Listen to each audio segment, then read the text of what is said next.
Hola, buenas tardes. Una vez más, les damos la bienvenida. Estamos acá otra vez reunidos en el Centro de Estudios de Hermenéutica, en un grupo muy agradable. Vamos a escuchar hoy la segunda presentación del ciclo organizado, pensado, gestionado por la doctora Graciela Ralón, quien buscó y encontró como título para este ciclo Mundo de la vida, percepción y lenguaje. En el encuentro de hoy, quien nos va a ofrecer sus reflexiones y su desarrollo es Jorge Rollero.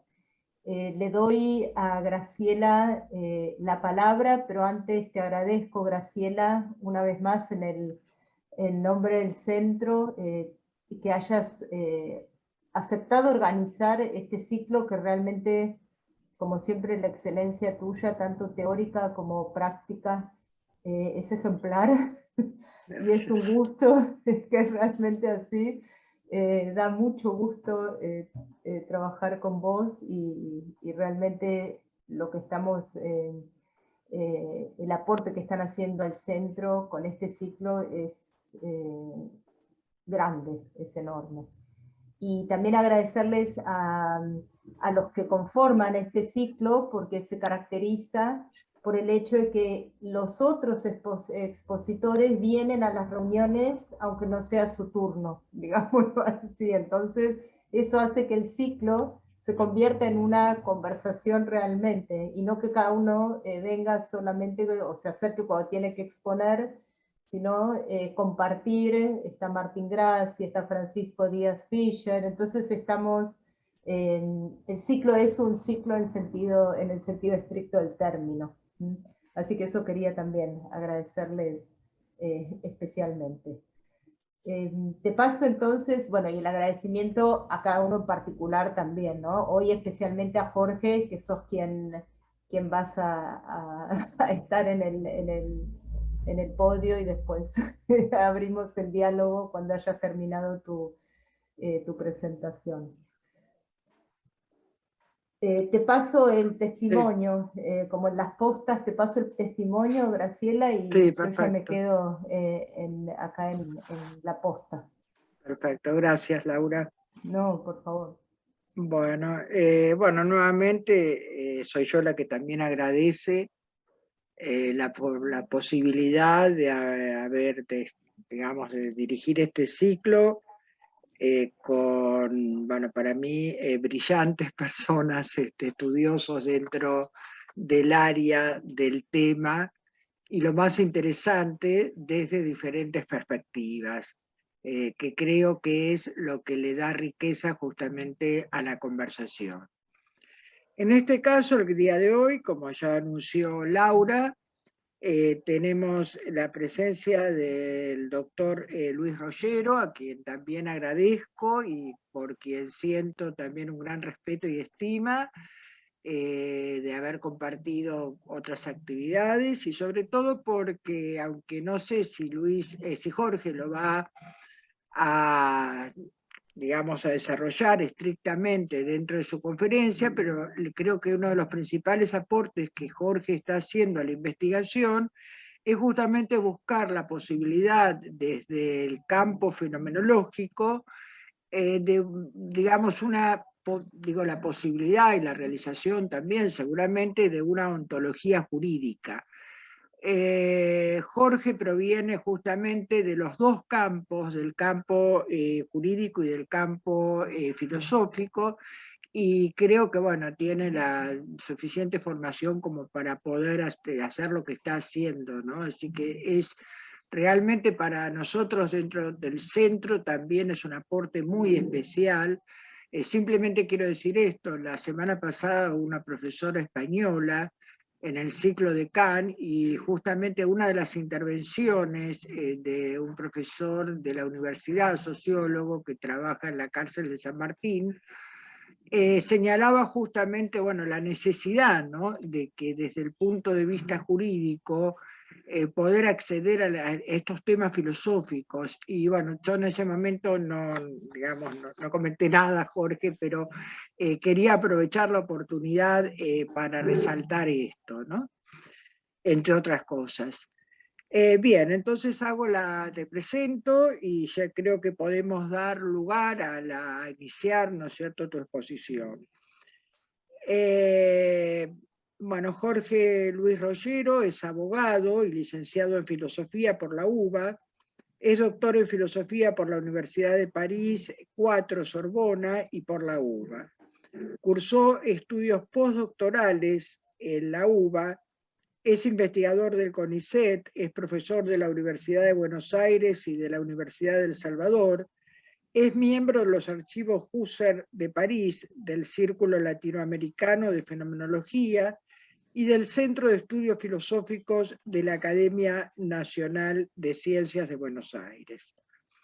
Ha publicado numerosos artículos, traducciones, capítulos de libro y libros.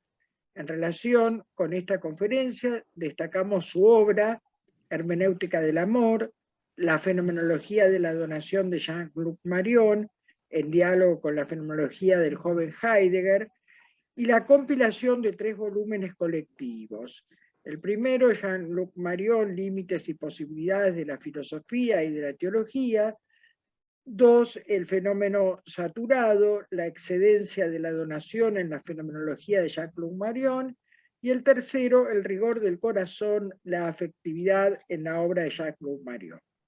Los 4 libros fueron publicados en la colección Postvisión que el doctor Jorge Rollero dirige para la editorial SB.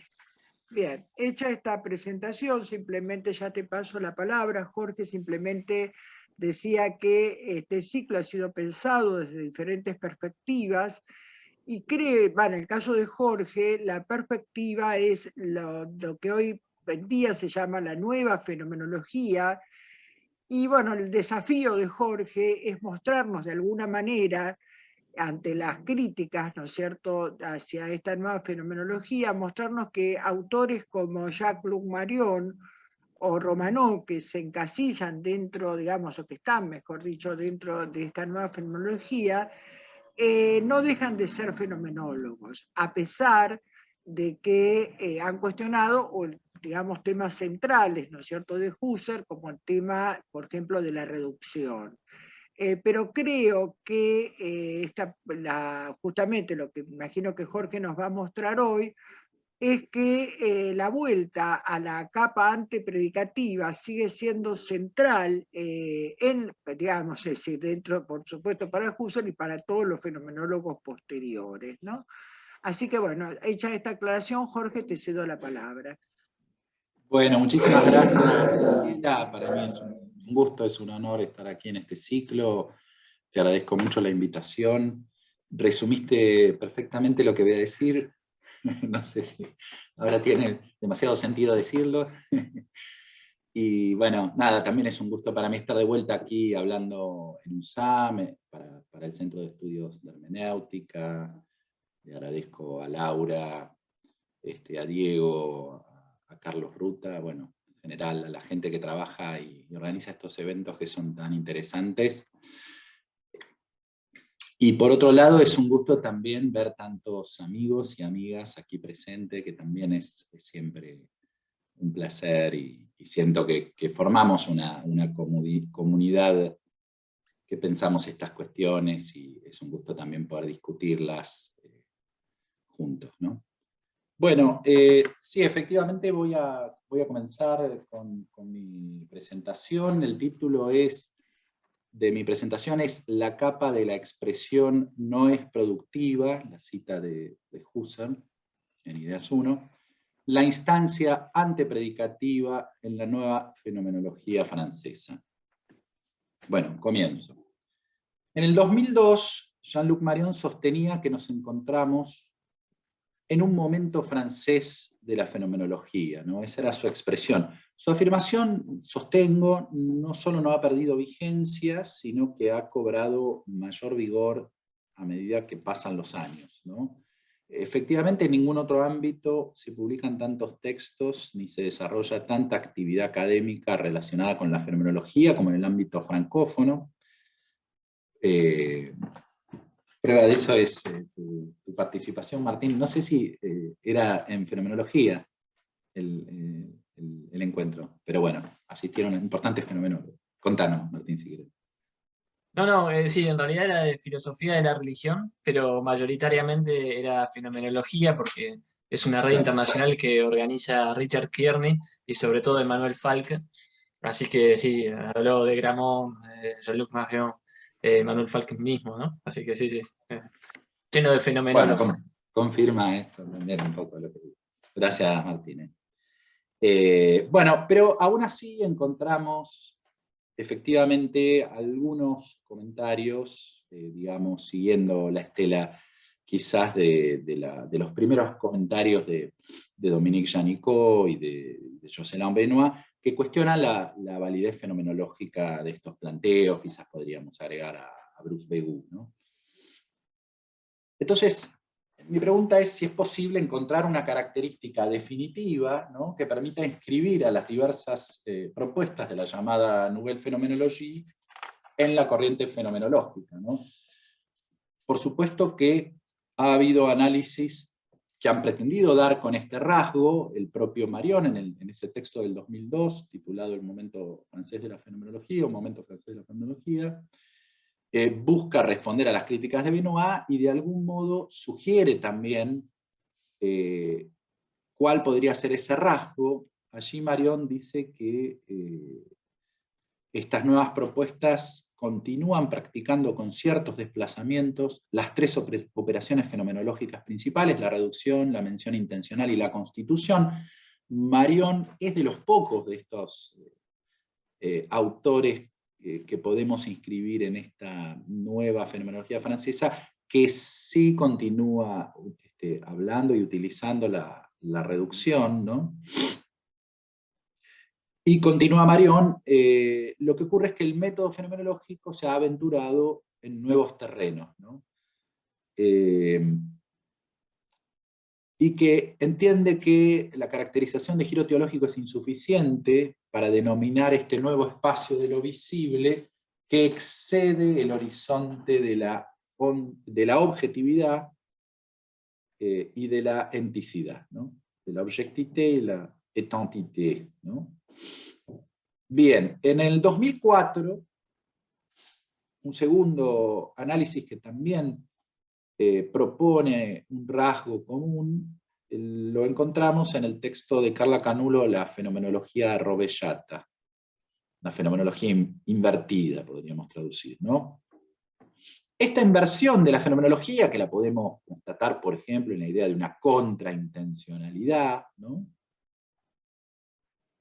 En realidad, dice Canulo, más que una inversión de temas husserlianos, es una nueva apertura a las cosas mismas operada desde las exigencias de los fenómenos mismos, ¿no? Y esto implica, dice Canulo, sugiere en este texto, reconocer el carácter acontecial de lo dado, ¿no? En el 2011, este es el último diagnóstico que voy a mencionar, se publica el voluminoso libro de Hans-Dieter Gondek y Laszlo Tengeli, Neue Phänomenologie in Frankreich, y allí los autores siguen un poco los lineamientos de Marion y de Canulo, a quien citan in extenso, pero van a tematizar que van a proponer que lo que ocurre es que ha operado una transformación en el concepto de fenómeno mismo, y que hay que entender que lo que puede servir de punto común entre todas estas diversas propuestas fenomenológicas es eso, ¿no? Es un nuevo concepto de fenómeno que puede de algún modo entenderse como un acontecimiento de sentido, ¿no? El fenómeno puede entenderse como un acontecimiento de sentido. Bien, si bien esto es lo que yo sostengo, es que estos tres diagnósticos advierten rasgos importantes, sin lugar a dudas, pero entiendo que es posible señalar una característica aún más decisiva. la absoluta iniciativa que este nuevo estatuto acontecial otorga al fenómeno exige indagar en su relación con la instancia antepredicativa. Entonces lo que voy a proponer en esta conferencia son dos cosas. Por un lado, encontrar en la afirmación del sentido presente en la instancia antepredicativa el rasgo que permite incluir a todas las propuestas de la nueva fenomenología francesa en la tradición fenomenológica. Y en segundo lugar, señalar cierta especificidad que tiene esta instancia antepredicativa para esa nueva fenomenología francesa, ¿no? Entonces, con esos dos propósitos, voy a indagar en la cuestión de la instancia antepredicativa, asumiendo que, como dijo Graciela, hacer fenomenología es aceptar el carácter derivado de los significados lingüísticos, ¿no? Es aceptar que la capa de la expresión no es productiva, es aceptar la primacía de esa instancia antepredicativa como portadora de un sentido propio originario, ¿no? En esto incluso Claude Romanó explícitamente sostiene esto mismo, ¿no? Les leo sus palabras. Si hay una tesis que parece compartida por casi todos los fenomenólogos, quizás incluso la única, es aquella según la cual los fenómenos se nos presentan con un sentido autóctono que no es proyectado sobre ellos por nuestros esquemas lingüísticos. Bien, si nos detenemos en las indagaciones de Husserl, también, digamos, en el ámbito prelingüístico, podemos advertir este segundo punto del que también me voy a detener, que es que si bien Husserl indaga en el ámbito antepredicativo, él no parece hacerlo con la misma finalidad que los nuevos fenomenólogos, ¿no?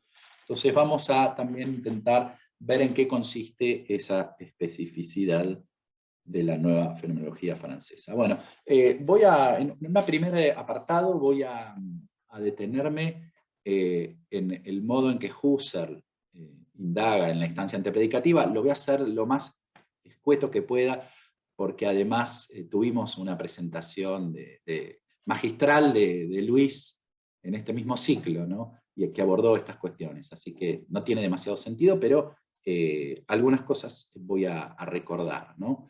Husserl propone explícitamente una investigación en lo antepredicativo, en la instancia antepredicativa como fundadora de la predicativa en experiencia y juicio, ¿no? Allí dice, una teoría de la experiencia antepredicativa, precisamente de aquella que ofrece los sustratos más originarios en una evidencia objetiva, constituye en sí el primer elemento de la teoría fenomenológica del juicio.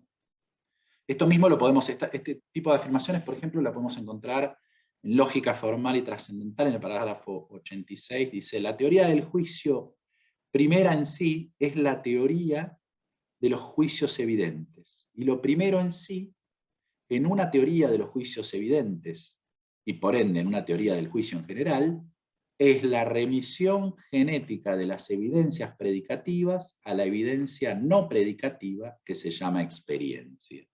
Bueno, esta tarea de que puede ser caracterizada como una genealogía de la lógica,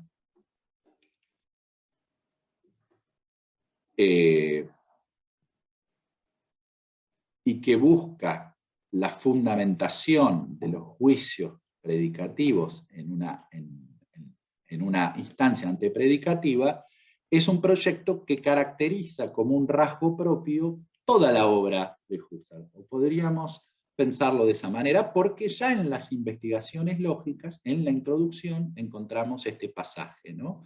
Por ejemplo, y por supuesto forma parte de las investigaciones lógicas, ahora voy a hablar de la sexta investigación, ¿no? Los conceptos lógicos como unidades válidas de pensamiento deben tener su origen en la intuición, dice Husserl en la introducción. En la sexta investigación, como ustedes saben bien, Husserl lo que hace es indagar en el modo en que puede fundarse la evidencia predicativa en la evidencia perceptiva, y entonces se pregunta por el alcance del criterio de evidencia. y se pregunta por el alcance del criterio de evidencia, digo, estas cosas ya las conocen, pero recuerdo, porque se pregunta cómo es posible el cumplimiento intuitivo de las formas categoriales del lenguaje, ¿no? Entonces, porque él, digamos, Husserl entiende que aun cuando los estados de cosas categoriales no se correspondan con objetos sensibles, presentan un tipo de evidencia similar, ¿no? Digamos, esta es una de las ideas importantes de Husserl, ¿no? La de la intuición categorial. ¿Cómo es posible ese cumplimiento intuitivo de las formas categoriales del lenguaje? Bueno, Husserl distingue dos tipos de actos, ¿no? Los actos fundantes y los actos fundados. Los actos fundantes son los que se corresponden con la percepción sensible. Y los actos fundados son los que solo pueden darse sobre la base de actos fundantes y serían los que se corresponden con la percepción categorial, ¿no? Habría que decir que esta teoría también se complejiza posteriormente porque hay actos fundados no categoriales, ¿no? Por ejemplo, los actos fundados afectivos, etc. Pero, bueno, para continuar con el hilo de la presentación, la pregunta sería cómo se relacionan esos actos fundantes con los actos fundados, ¿no? La intuición categorial presupone un acto perceptivo, ¿no? Es decir, si yo digo este papel es blanco, la percepción categorial presupone la percepción de papel y de blanco, digamos, de estos dos objetos sensibles. Pero, digamos, y respecto a esto hay una discusión que no voy a reponer, pero voy a tomar posición. La síntesis perceptiva no es el contenido que cumple la intuición categorial, ¿no? La relación entre los actos fundantes y fundados es meramente formal. Y para que la relación sea material es necesario un paso más que va a dar Husserl, que es agregar el punto de vista genético, ¿no? Y esto lo termina de hacer, digamos, en experiencia y juicio. Bien. Allí es cuando los sustratos individuales de la instancia antepredicativa comienzan a operar como elementos preconstitutivos en sentido material, ¿no? Bien. Bueno, y hay algunas diferencias también que habría que pensar por qué afirmo que sería formal la relación. Básicamente porque para Husserl la diferencia de las conexiones sensibles, para Husserl, las conexiones sensibles no son momentos de los objetos reales, a diferencia de las conexiones categoriales. Las conexiones sensibles pertenecen a los objetos reales.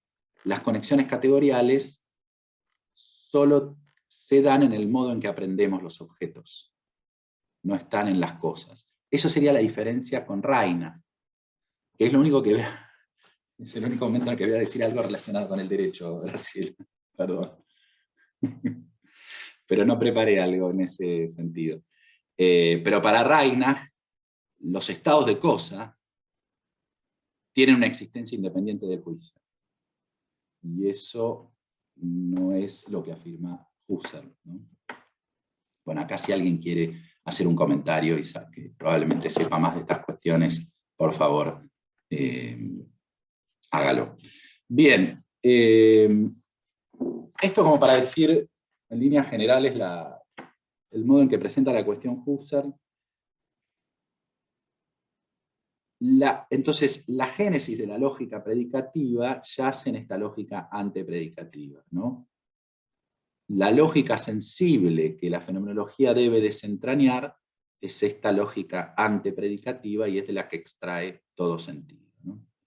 Bien, en Heidegger encontramos algo similar. Podríamos decir que Heidegger es fiel a la fenomenología y a su maestro en este aspecto en particular, ¿no? Basta detenerse en la articulación entre fenomenología y hermenéutica en Ser y Tiempo, ¿no? En Ser y Tiempo vemos una subordinación de la hermenéutica a la fenomenología, ¿no? Una subordinación de toda predicación lingüística a la donación del sentido en la experiencia antepredicativa. En el parágrafo 32 de Ser y Tiempo, Heidegger establece la dependencia de la Auslegung, de la interpretación o explicitación, me gusta decir a mí, respecto de la comprensión, ¿no? La explicitación, dice Heidegger, se funda existencialmente en la comprensión. Y no es esta la que llega a ser por medio de aquella. Bien, se da esta dependencia de la interpretación y de la explicitación respecto del existenciario de la comprensión.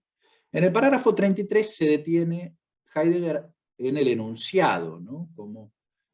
¿Y cómo entiende Heidegger el enunciado? Como una forma derivada en la que se cumple la explicitación, la interpretación, ¿no? Allí distingue tres modos de concebir el enunciado que se articulan entre sí, ¿no? Él dice que el enunciado puede ser entendido en un sentido propiamente apofántico, digamos, como un señalamiento, una Aufzeigung, el señalamiento de un ente.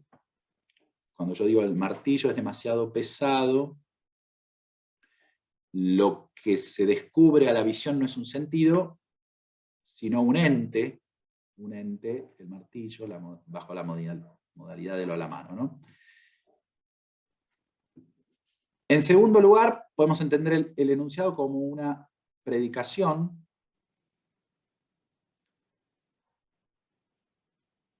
y en este mismo ejemplo, el martillo es demasiado pesado, lo enunciado sigue siendo el martillo, pero está reducido, digamos, al predicado.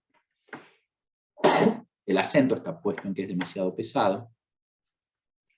Y finalmente también el enunciado puede ser entendido como comunicación, ¿no? Entonces, el enunciado es lo que permite transmitir lo señalado y lo predicado, ¿no? Por eso, digamos, Heidegger dice, un enunciado es un señalamiento que determina o que predica algo de algo y que comunica. Ahora, todo eso no es lo fundamental para entender un enunciado, dice Heidegger, después de que se extienden estas explicaciones.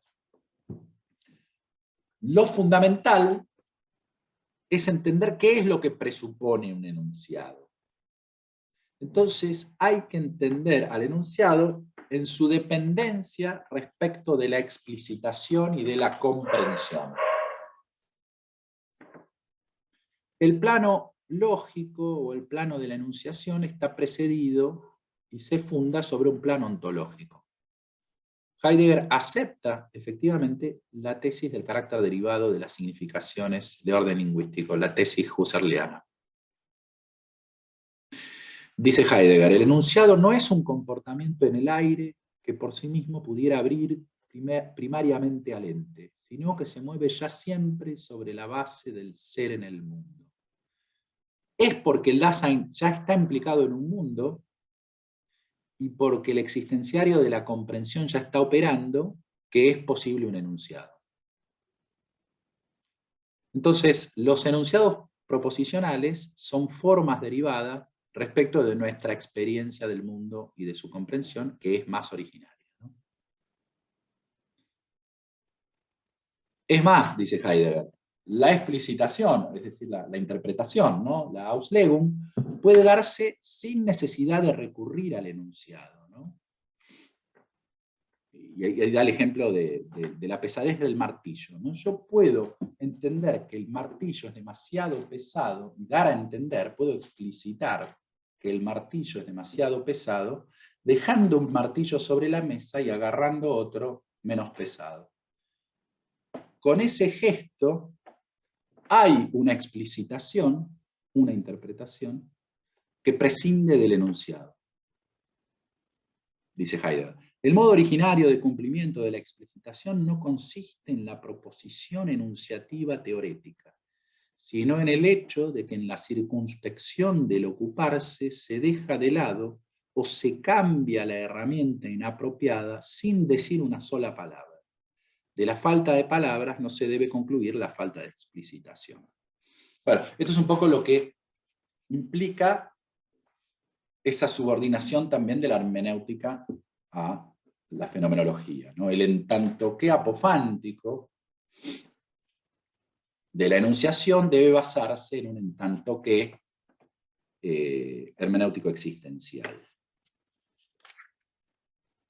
Bien, y esta misma tesis de subordinación de la instancia predicativa a la antepredicativa también la encontramos en qué es metafísica.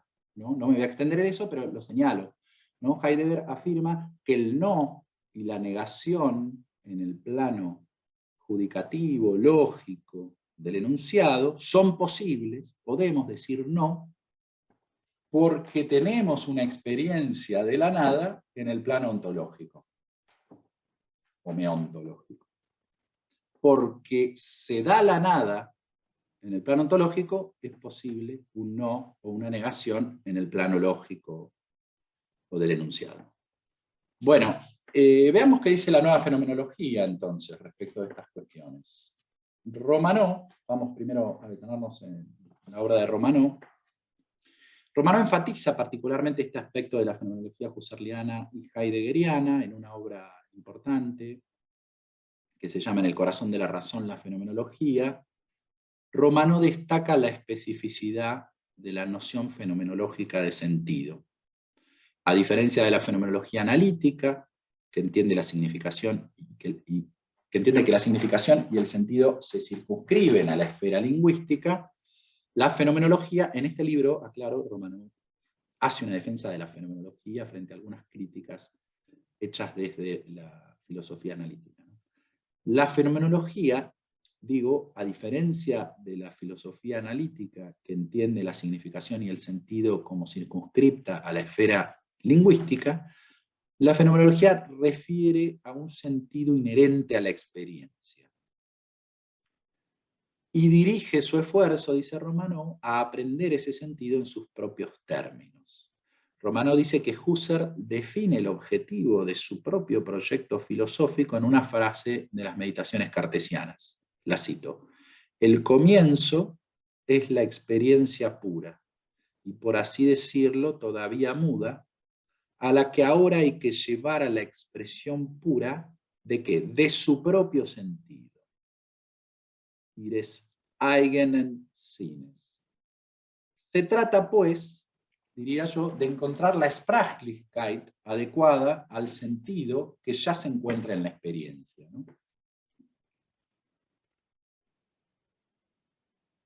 Y este sería, según Romanó, el contenido de la exigencia más propia de la fenomenología, lo que él va a llamar la exigencia fenomenológica, ¿no? Bien. En el prefacio de este libro, Romanó plantea que es importante advertir el problema fenomenológico, que radica en determinar si efectivamente la experiencia posee estructuras inmanentes, necesarias y autónomas respecto de las reglas instituidas del lenguaje. Sostiene que no puede aceptarse las implicancias del giro lingüístico sin más, que la filosofía de la experiencia tiene su propia legitimidad, y que entonces es necesario sostener lo que él llama la tesis fenomenológica, que consiste en lo siguiente, en sostener que hay una autonomía del orden prelingüístico de la experiencia antepredicativa, como habría dicho Husserl, respecto de las formas superiores del pensamiento y el lenguaje. La experiencia posee un logos inmanente que la fenomenología precisamente tiene por propósito sacar a la luz. Es más, el lenguaje mismo solo deviene plenamente inteligible si se lo restituye a su relación con una inteligencia prelingüística. Bien, ¿cómo se despliega esta tesis? Bueno, una de las tareas es poner en cuestión lo que Romano propone llamar cierto marco kantiano imperante en la filosofía contemporánea, ¿no? Ese marco kantiano consiste en concebir todo orden y toda estructuración de la experiencia como intrínseca a ella, como surgida del lenguaje, o de la cultura, o de sus esquemas. Y en este punto Romano dice hay que señalar la originalidad de la noción husserliana de experiencia, que se sitúa más allá del debate entre empirismo y kantismo, ¿no?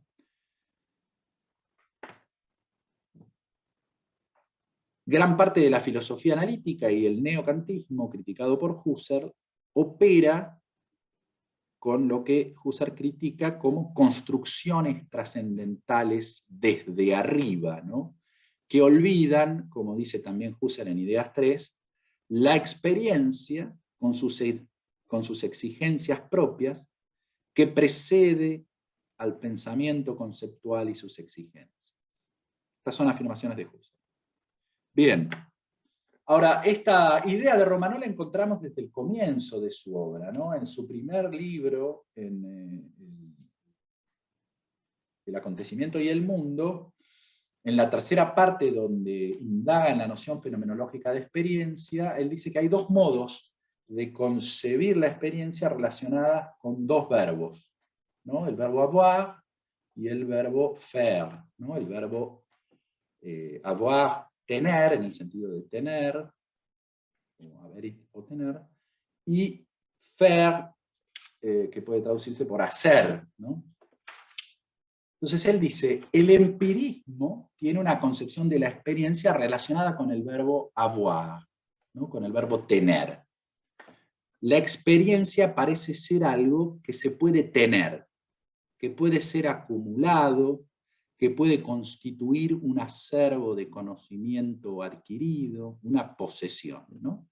Mientras que, dice Romano, la fenomenología sostiene un concepto de experiencia relacionado con el verbo faire, ¿no? Con el verbo hacer, ¿no? La experiencia que hago constituye una prueba única, estoy citándolo a Romano, irrepetible, en la que me pongo en juego a mí mismo y de la que resurjo cada vez cambiado. Lo que prima aquí no es la idea de adquisición, sino al contrario, la de una puesta a prueba que es a la vez transformación.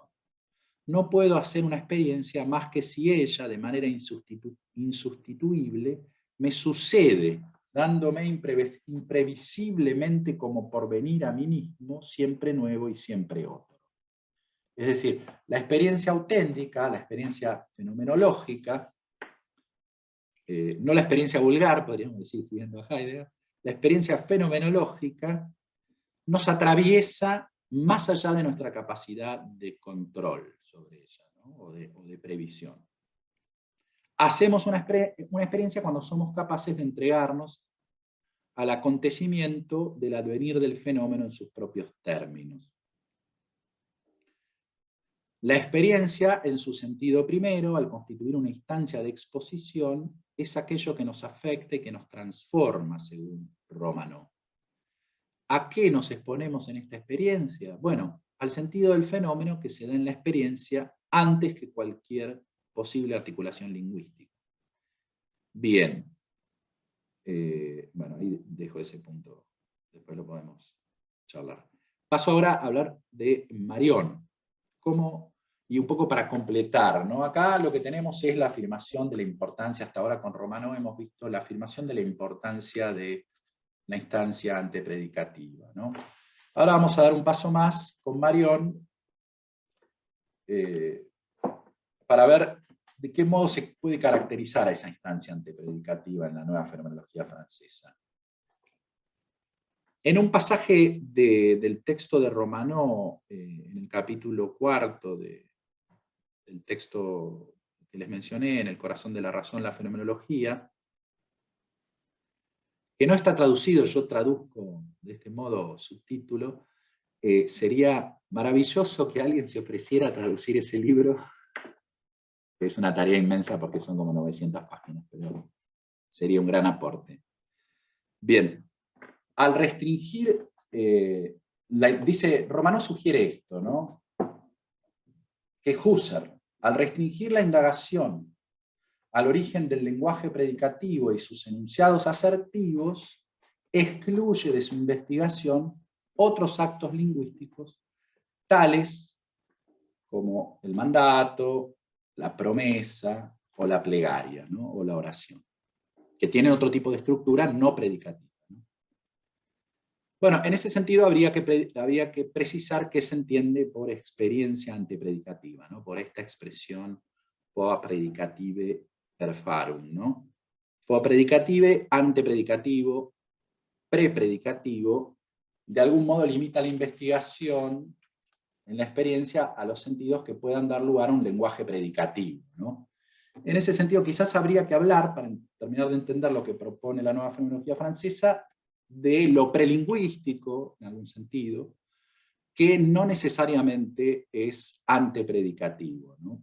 Y que incluso puede permanecer como no predicativo, ¿no? La nueva fenomenología francesa recorre un camino que ya no busca reconducir los sentidos inherentes a la experiencia al plano teórico de la lógica, sino que intenta dar cuenta de la validez de ellos en el ámbito de la práctica, de la pragmática incluso, y que ya no restringe su investigación en la instancia prelingüística al origen de los enunciados predicativos, sino que también indaga en otros actos lingüísticos, ¿no? El camino que voy a proponer para seguir exponiendo esta cuestión es el de la obra de Levinas, ¿no? Es a partir de la obra levinasiana en el ámbito de la fenomenología francesa que se empieza a prestar atención a la centralidad lingüística del vocativo, ¿no? Del apóstrofe, como fundador de las demás expresiones del lenguaje, incluidas por supuesto también las predicativas, ¿no? La concepción levinasiana del lenguaje afirma que todo acto lingüístico tiene su origen en una experiencia, en particular en la relación metafísica o ética, que además ya tiene en sí misma el carácter de un lenguaje no predicativo, ¿no? De un lenguaje pragmático. El sentido prelingüístico fenomenológico que funda el sentido lingüístico se manifiesta en la estructura misma del lenguaje que expresa la relación metafísica entre lo mismo y lo otro. Marion va a asumir esta concepción levinasiana al aceptar que en la indagación respecto del logos, esto lo dice Marion, en la indagación respecto del logos, cito ahora, se trata de pasar de la predicación al dirigirse a. Levinas sugiere que la esencia del discurso, en el sentido que hemos visto de la relación metafísica, puede pensarse como la oración, ¿no? La esencia del discurso puede ser pensada en la oración. En un texto de Marion que se titula El rigor de las cosas, Marion señala la particularidad de la oración, ¿no? Dice, y voy a citar in extenso, la pragmática comenzó a describir los juegos del verbo, pero la filosofía todavía se preocupa principalmente de la predicación y del trabajo que ella siempre hace en favor de la objetividad. Ella apenas sospecha que la función fundamental de lo que ya no debería llamarse lenguaje, ni siquiera lengua, sino verbo, se ejerce en la palabra, en el acto de dirigirse. El dirigirse o el verbo dirigido hacia otro, cargado de ningún objeto, que puede por tanto hacer lo que dice al decirlo, que coincide consigo mismo lo suficiente como para verificarse a sí mismo.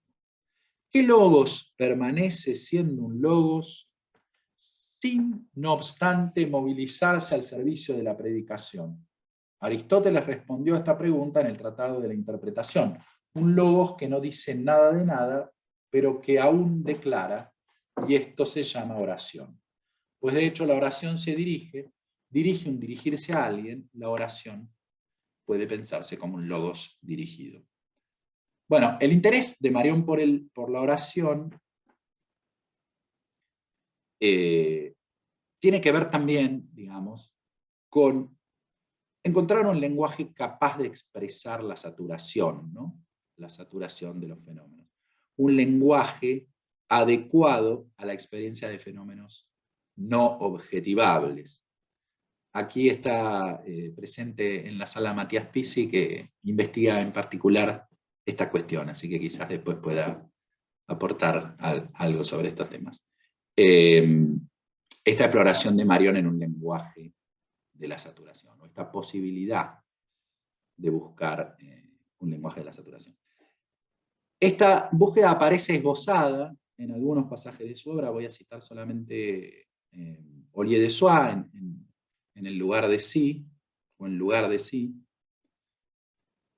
que tampoco está traducida y uno hace un trabajo de traducción que habría que pensar un poco, ¿no? Porque Marion juega con los títulos con diversos sentidos, ¿no? Y allí explora la alabanza como otro dispositivo lingüístico que se sustrae a la predicación, ¿no? Y que se sustrae al uso teórico del lenguaje, ¿no? Para hacer un uso pragmático, ¿no? Por medio de una extraordinaria ruptura con el modo de hablar metafísico, como la predicación de algo sobre algo, la alabanza ya no pretende decir nada sobre Dios, sino que significa precisamente que no digo nada sobre Dios, o más bien significa para Dios que lo reconozco como el único Dios al decírselo y al reconocerme a mí mismo como no Dios, ¿no? Ya ve ahí en esa estructura algo que le permite pensar otro tipo de lenguaje. Bien, esto también aparece en Certezas Negativas, donde analiza el modo en que el lenguaje predicativo está asociado con el conocimiento y la certeza afirmativa, ¿no? Marion se pregunta si es posible algún tipo de certeza respecto de una experiencia no objetivable, una experiencia en la que no podría operar un lenguaje predicativo, una experiencia en la que es dado un sentido, pero que ese sentido se resiste a la objetivación. Estamos hablando, yo estoy dando ejemplos religiosos, pero podríamos pensar otro tipo de ejemplos. Por ejemplo, el ejemplo artístico, ¿no? Ante una obra de arte, pareciera, y esto lo han señalado otros filósofos, el propio Kant, pareciera insuficiente, ¿no? la conceptualización y la posibilidad de un lenguaje predicativo, ¿no? Y entonces responde introduciendo esta noción de certeza negativa, una certeza que se hace presente en la experiencia, pero que no puede ser expresada en un lenguaje predicativo afirmativo. Bueno, en este sentido, podemos decir que efectivamente también la fenomenología marioniana constituye una expresión auténtica de la fenomenología, en tanto continúa siendo fiel al mandato husserliano más decisivo, es decir, continúa afirmando la tesis fenomenológica según la fórmula Romano, pero además continúa, digamos, los lineamientos de Husserl, continúa indagando en esa línea, descubriendo cierta complejidad en la instancia prelingüística que no siempre se deja reconducir a la objetividad y al lenguaje predicativo, ¿no? En ese sentido, Marion señala la necesidad de indagar en diversos actos lingüísticos que no pueden ser reconducidos a un lenguaje, o que no tienen el carácter predicativo, ¿no? Bien, y para concluir, digo dos palabras finales.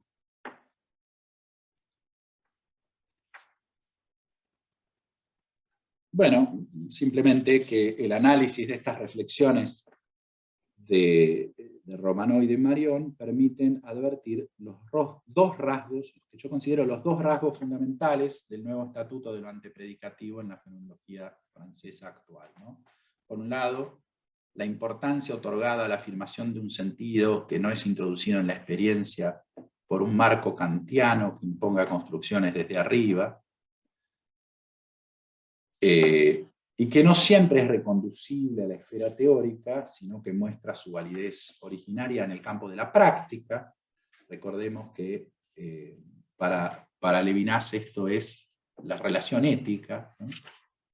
Y en segundo lugar, el segundo rasgo es el intento de explorar otros actos lingüísticos que permitan encontrar una lingüisticidad para una experiencia que no se deja reconducir a la objetividad ni al ámbito teórico del lenguaje predicativo.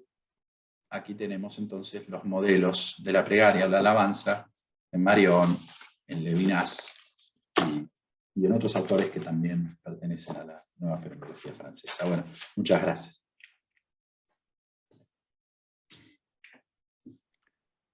Bueno, no sé, Laura, simplemente quiero, un poco resumiendo lo que Jorge dijo, que, bueno, desde ya está en la línea, Jorge, de lo que venimos pensando en este ciclo, y de hecho, bueno, la cita de Husserl sigue siendo un hilo conductor para, digamos, decir, todos los fenomenólogos.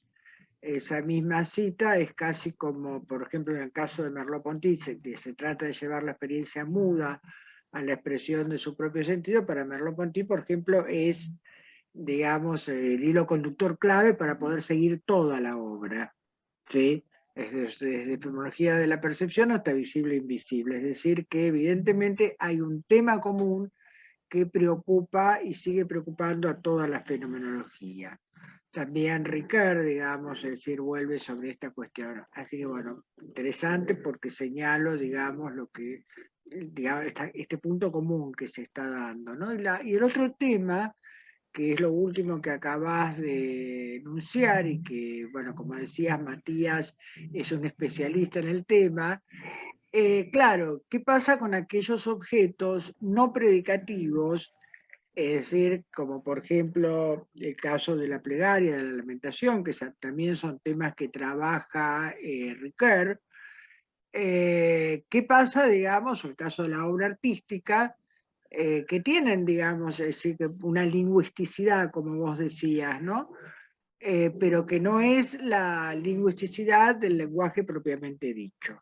Esa creo que es la pregunta que también se planteó los otros días al final de la conferencia de Luis Rabanaque y que me parece ser un desafío dentro de esta problemática. Simplemente, bueno, digamos, y después en todo caso, dentro de las preguntas yo dejo planteada la cuestión, pero doy lugar a, ya vi que hay varias manos levantadas. Simplemente me gustaría, si podés explicitar, pero no ahora, darle lugar a los primero a los participantes, el tema de la Sprachlichkeit, ¿sí? Que señalaste al comienzo, porque también es otra noción central que no siempre, digamos, es decir, no sé cómo yo normalmente la traduzco como lingüisticidad, ¿no? Pero bueno, puede haber otras traducciones. Y que es complejo, ¿no? Que es complejo porque, claro, porque también esa lingüisticidad afecta fundamentalmente a esta capa antipredicativa, ¿sí? Es decir, justamente lo que decías, bueno, lo que planteaste sobre Husserl creo que resume muy bien toda la problemática. Pero bueno, no quiero tomar más la palabra y en todo caso después lo podemos conversar. Había preguntas de los participantes. Bueno, muchísimas gracias. Muchas gracias, Jorge. Graciela, creo que las manos eran aplausos. Ahí está, ahora Martín, sí, ahora sí. Ahora, sí, yo me confundo. Sí, Sí. está bien. Bueno, Jorge, muchísimas gracias ahí por la presentación. Disfruté mucho cómo hiciste todo el recorrido. No, me generan unas ciertas dudas.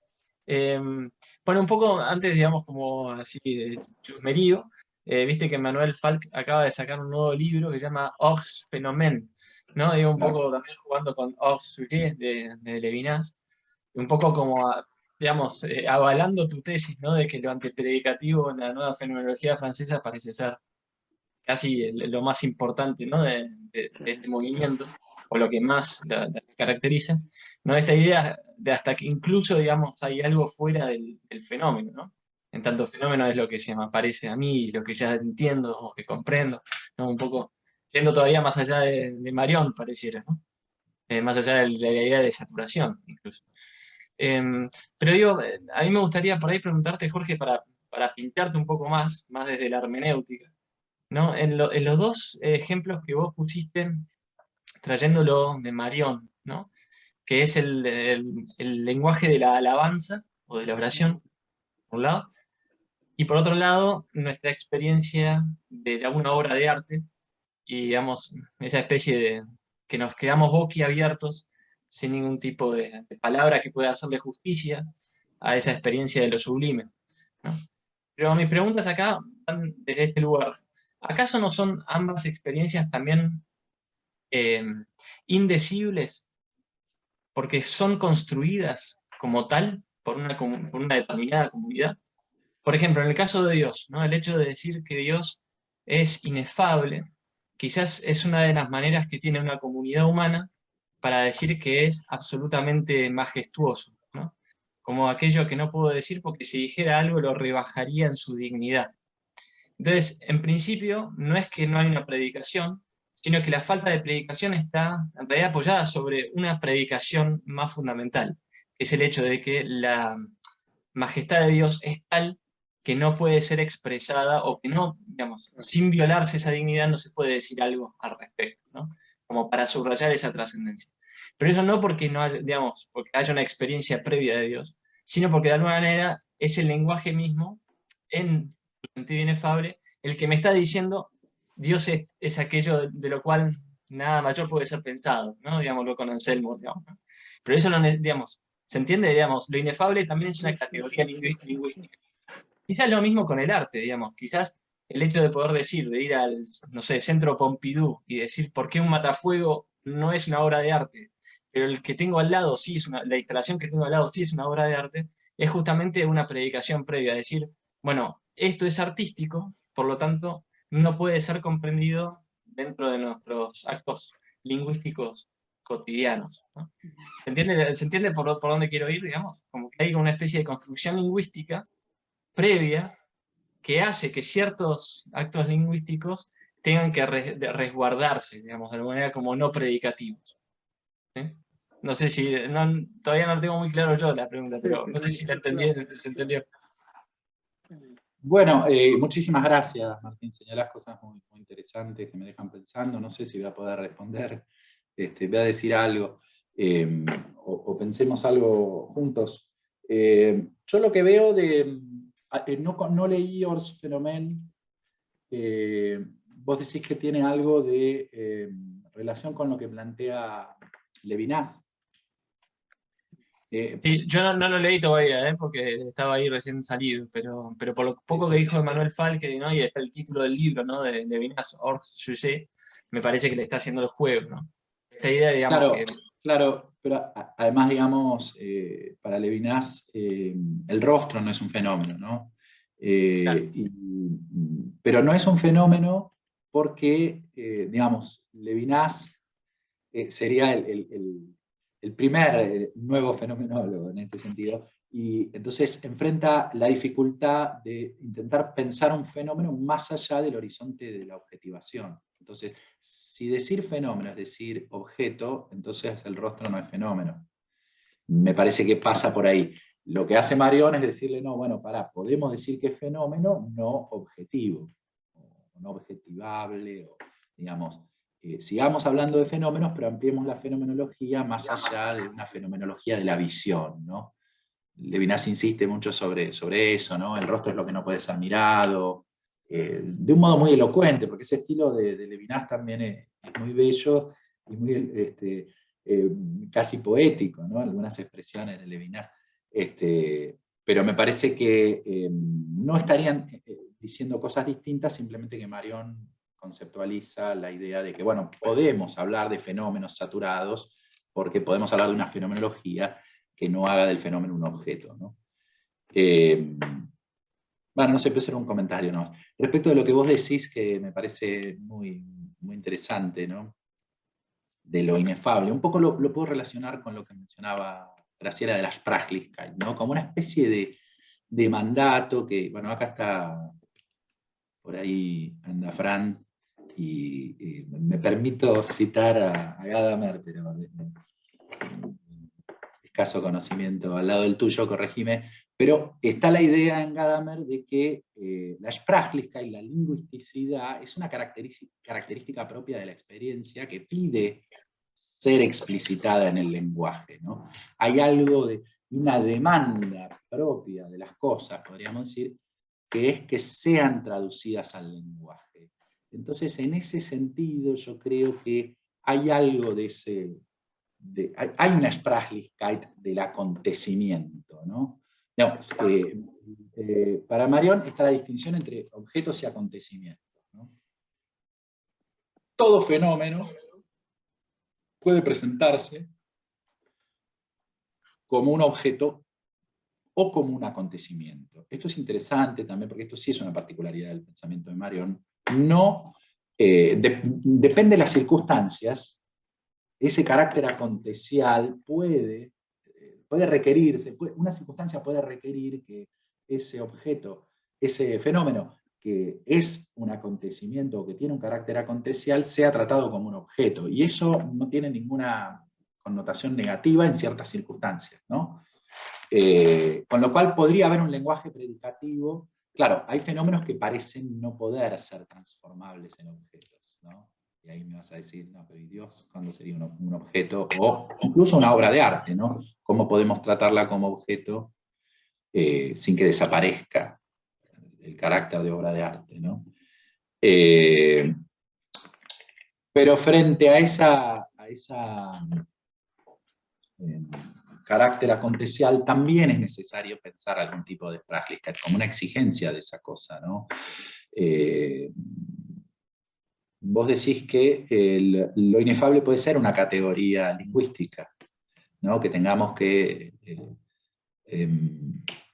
sostener que hay ciertos fenómenos respecto de los cuales no se puede decir nada, ¿no? Bueno, yo no sé si, quizás Marion diría que en realidad lo que podemos es decir infinitas cosas, ¿no? Y en todo caso lo que tendríamos que decir es, me da la impresión de que la respuesta iría por ahí. Lo que podríamos decir es, bueno, podemos decir estas cosas sabiendo que habría mucho más para decir.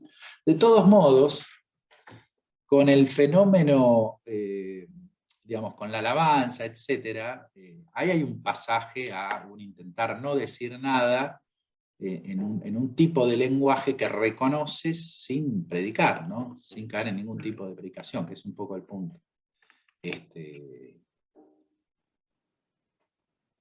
Bien, digamos, salir de la lógica de la predicación para poder transmitir algo. Bien, no sé si... Parece que no. No, sí, gracias, Jorge. Sí, digamos, en última instancia me da la sensación que está el juego tuyo, digamos, el de la fenomenología francesa es, digamos, llevar lo predicativo a lo antepredicativo, pero como una cuestión casi de nuevo realismo, digamos, ¿no? Como que hay una cierta cuestión metafísica detrás, digamos, que más allá del objeto o del fenómeno, hay algo que lo sustenta. Yo lo que decía es que quizás, aún en esos casos del arte o de la alabanza, en realidad es más bien una construcción, como un juego de lenguaje, ¿no?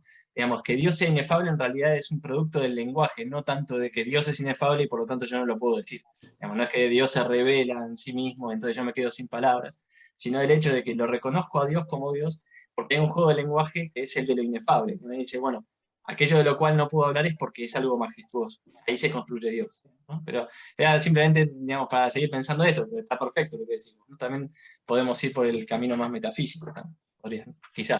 Claro, no, pero sí, yo creo que efectivamente hay un giro realista en la fenomenología francesa, sí. Estoy de acuerdo con esa idea, ¿no? Sí. Gracias, Jorge. No. Francisco, ¿habías levantado la mano? Sí. Sí, si es posible.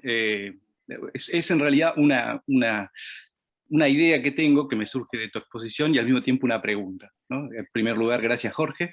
Muy buena la exposición. Y a mí, por un lado, me sugiere tu exposición un problema, que es que lo que se llamaría giro hermenéutico o giro lingüístico, donde estaría la hermenéutica, surge de Husserl, de la idea que incluso del lenguaje tiene Husserl.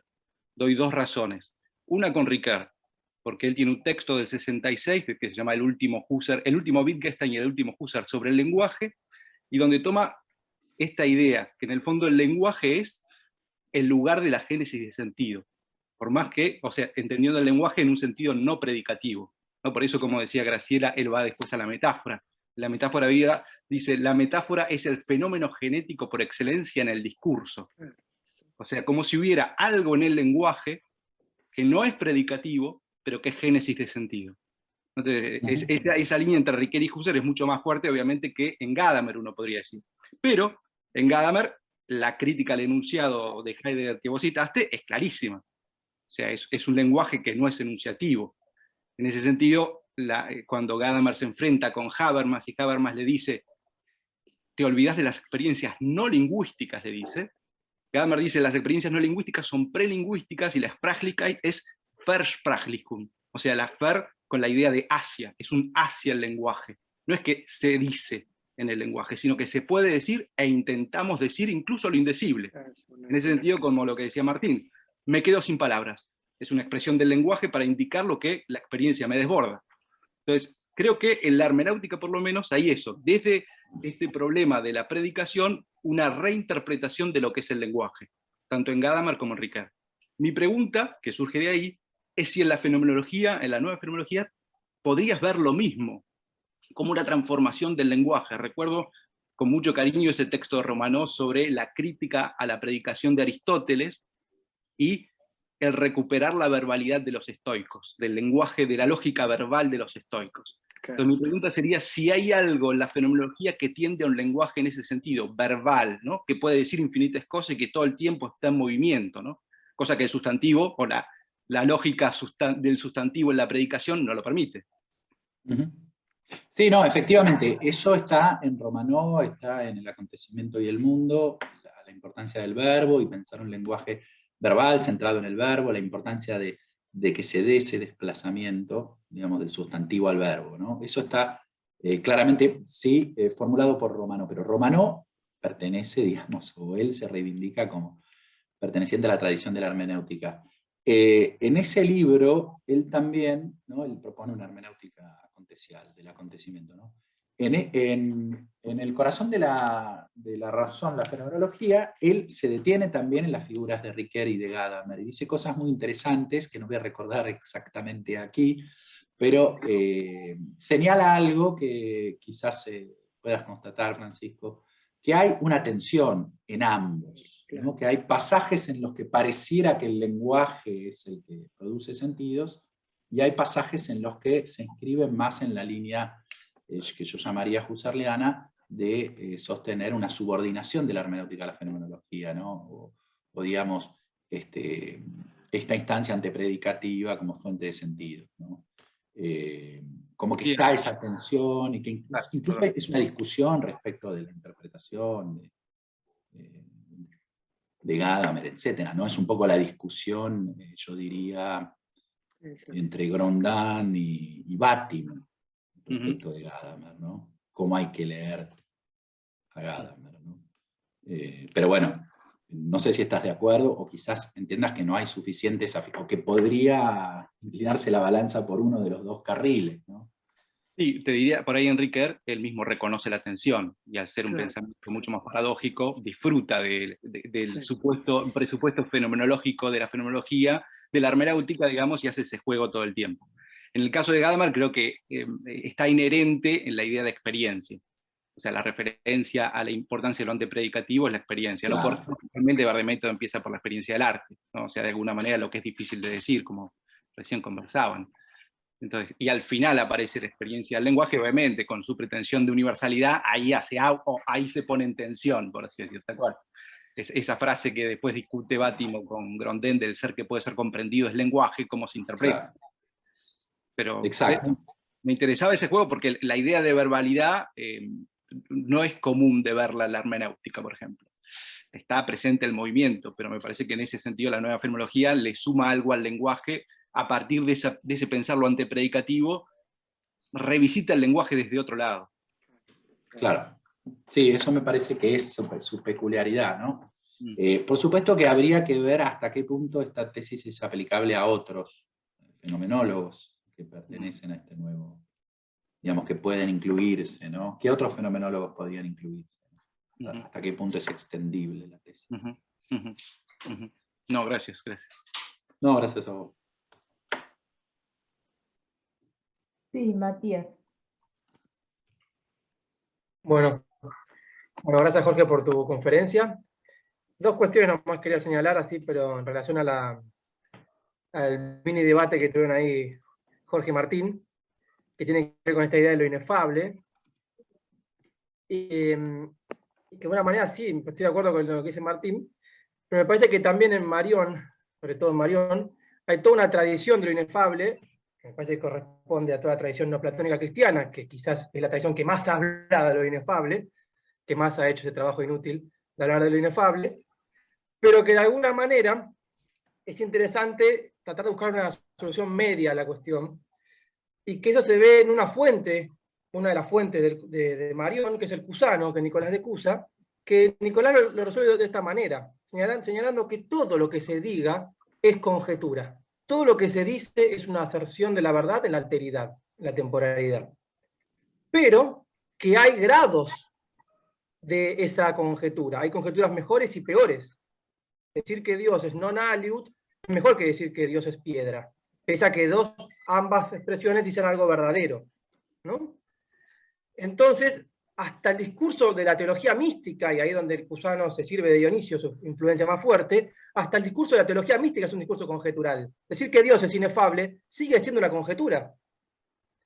Todo discurso sobre lo inefable sigue siendo un discurso desde el lenguaje, ¿no? Habría que pegar el salto, diría el Cusano, hacia el ámbito de lo más allá del intelectual todavía, hacia el ámbito de lo dividinal, que no es accesible para nosotros. Hay vocablos, hay nombres que nombran mejor lo inefable, los famosos vocablos enigmáticos en el Cusano, y que es una tradición que Marión se hace eco, sobre todo en certezas negativas, que el texto que señaló Jorge, cuando Marión retoma el vocablo enigmático possest de Nicolás de Cusa, que sigue en esta misma línea, ¿no? Eso por un lado. Después también lo que es interesante, volviendo a esta cuestión, y también tomando un poco lo que dice Fran, es esta cuestión de que podemos hablar de, en la tradición neoplatónica, que la que se sirve también Marión, y autores como Chrétien y Romanov, un poco, no mucho, pero algo hay, tiene que ver con que uno puede hablar del verbum en mayúscula, y no necesariamente pensar que ese verbum es predicativo, porque el verbum en términos originales es el modo en que se expresa lo real. Para un pensamiento cristiano, lo real es una expresión de un verbum, de una palabra, que se despliega. Ahora, esa palabra no se puede reducir a la palabra predicativa. Y ahí está la cuestión.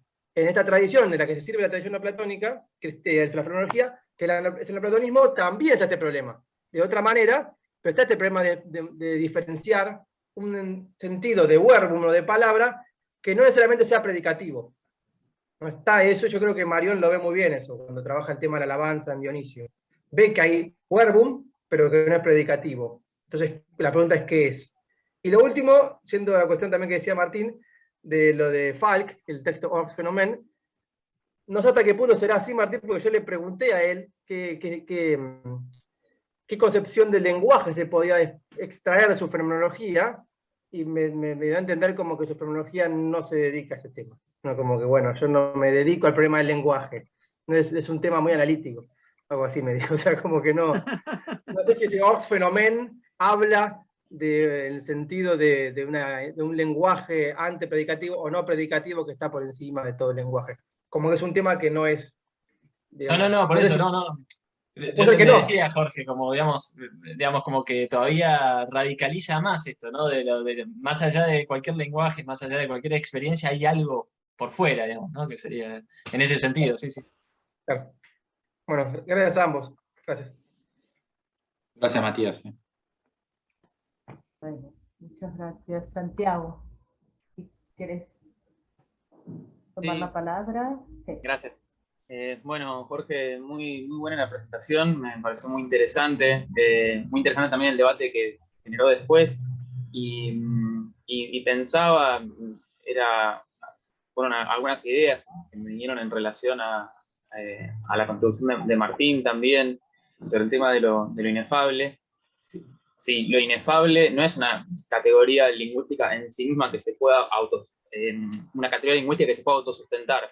Digamos, o sea, no surge de la nada, sino también viene a nombrar digamos, el cúmulo de experiencias fracasadas, de poder, digamos, de poder lingüísticamente expresar el sentido de una experiencia.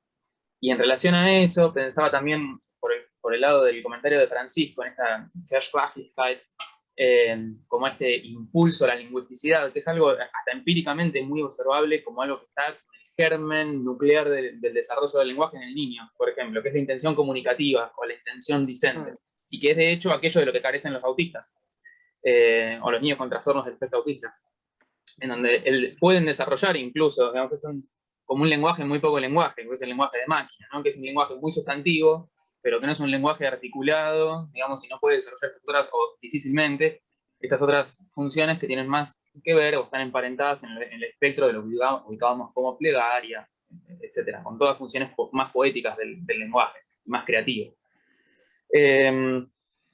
Y bueno, entonces lo que pensaba es eso, que digamos, ahí lo que se produce en esa Versprachlichkeit, en ese germen nuclear del lenguaje, es una intención que lo que produce es como un rebasamiento o una intención transpositiva de transponer una experiencia a un orden lingüístico.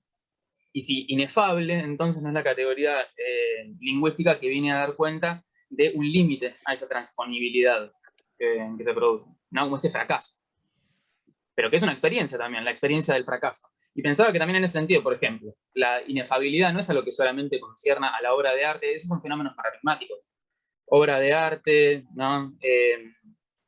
Experiencia religiosa. Pero también pensaba, por ejemplo, en mi abuela contándome una anécdota el domingo pasado sobre una anécdota de su juventud y su cara sonriente cuando me contaba la anécdota, y la anécdota que a mí, digamos, esas palabras no me decían nada, ¿no? Y yo ahí estaba ubicando lo inefable, que bueno, la dejo hablar, por más que que no haya una comunicación de la experiencia, pero la dejo hablar porque ella está disfrutando de aquello inefable que evoca en esa intención de decir, y que solamente lo puede bordear, pero que no lo va a poder agotar, ¿no? Sí, bueno, muy interesante, Santiago, Sí. todo lo que mencionás. Sí, Marión diría insisto, que hay acontecimiento, que cualquier fenómeno puede devenir un acontecimiento, ¿no? Y ahí hay una experiencia, como mencionábamos antes, como dice Romano, hay una ser experiencia, ¿no? Ahí te está atravesando algo del orden de lo que te afecta, ¿no? Ahora, volviendo sobre eso de la Sprachlichkeit, Francisco decía, corregime Francisco, que es como una demanda de la experiencia de ir hacia el lenguaje, ¿no? Pero es que pareciera también que hay algo que es posible traducir, ¿no? Como si fuese como una característica propia de nuestra experiencia, ¿no? Que tiene lingüisticidad, que es posible esa traducción. Bueno, igualmente con esos límites, ¿no? Me parece fundamental lo que señalaba Martín del inefable, y de que eso también es una forma de lenguaje, etc., ¿no? Pero un poco Marión también cuando habla de la contraexperiencia, ¿no? Él dice, bueno, ¿cómo podemos pensar la experiencia de lo no objetivable? Bueno, como una contraexperiencia, como la experiencia de algo que no puedo objetivar, un poco lo que contabas vos de tu abuela, Santiago. ¿No? Ahí hay una experiencia, ¿no? Pero por ahí es una experiencia que no, del límite, ¿no? Bueno, eso. Bueno, vamos agradeciendo a cada uno, a cada una, y Stefano, tenés la palabra. Buenas tardes y pues saludo a todos, un saludo Jorge, de verdad es un gusto escucharte otra vez y gracias por esta magnífica presentación. Y pues yo la verdad casi contestaste en esta última respuesta, pero es que más preguntarte, ¿no? Pues en forma para saber tu opinión. Pero esto precisamente, todo lo que se ha dicho, ¿no? Pues no remite precisamente a la cuestión de la imposibilidad de expresar definitivamente la afectividad de la vida. O sea, es que el punto, pues cuando has dicho, no, pues esto es una cuestión de afección y antes la intervención de Santiago, si no olvido, es precisamente que toca un nivel de afectividad y parece que el problema de lo antepredicativo remita a este punto, ¿no? Al problema de una condición siempre previa en la cual se da una fenomenalidad, o sea, una manifestación que no encuentra, que fracasa siempre en la captura conceptual, porque efectivamente la expresión, ¿no? Que es una codificación, si queremos decirlo así, trata de ser una captura conceptual y por esto comunicable, ¿no? Pues esto, la cuestión de la experiencia religiosa, digamos, no es el única, pero es emblemática, ¿no? En este sentido. Entonces, se podría decir algo así, es que lo que se toca es precisamente la dimensión afectiva de la vida, ¿no? Pregunta, tu opinión, simplemente. Sí. No, sí, por supuesto, sí, vos decís enrianamente. Pero sí, efectivamente, la dimensión afectiva está involucrada de modo decisivo, y uno podría preguntarse también si no hay ahí también un lenguaje, ¿no? Y cuál es esa lingüisticidad, ¿no? Digamos, el lenguaje, Heidegger pone el ejemplo del martillo, ¿no? Pero podemos pensar en ejemplos de índole afectiva, ¿no? Una caricia, un abrazo. Yo estoy diciendo un montón de cosas y no estoy utilizando el lenguaje predicativo ni un lenguaje articulado con palabras, ¿no?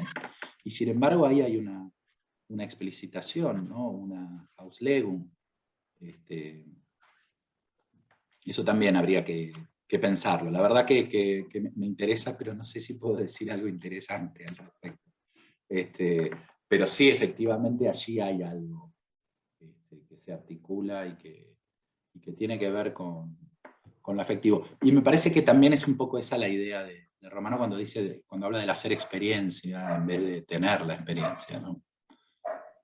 No la podemos poner a distancia, ¿no? Y eso un poco también podemos pensar en la diferencia entre el objeto y el acontecimiento, ¿no? El objeto lo podemos mantener a distancia, ¿no? Pero el acontecimiento es algo que te pasa, que te sucede, que te atraviesa. Lo que a mí me resulta interesante de Mariano, insistí varias veces en esta cuestión, es que cualquier cosa puede ser un acontecimiento. No sé si cualquier cosa puede devenir objeto. Habíamos dicho problema de Dios, por ejemplo. Pero Marión diría que sí, que existe esta variación hermenéutica que permite la transformación de un estado al otro. Pero sí podríamos decir que cualquier objeto, por más insignificante que parezca, puede devenir un acontecimiento. Y esto, el criterio discriminante sería precisamente lo afectivo en esto, ¿no? Probablemente, sí. En muchos sentidos puede pensarse así. Gracias.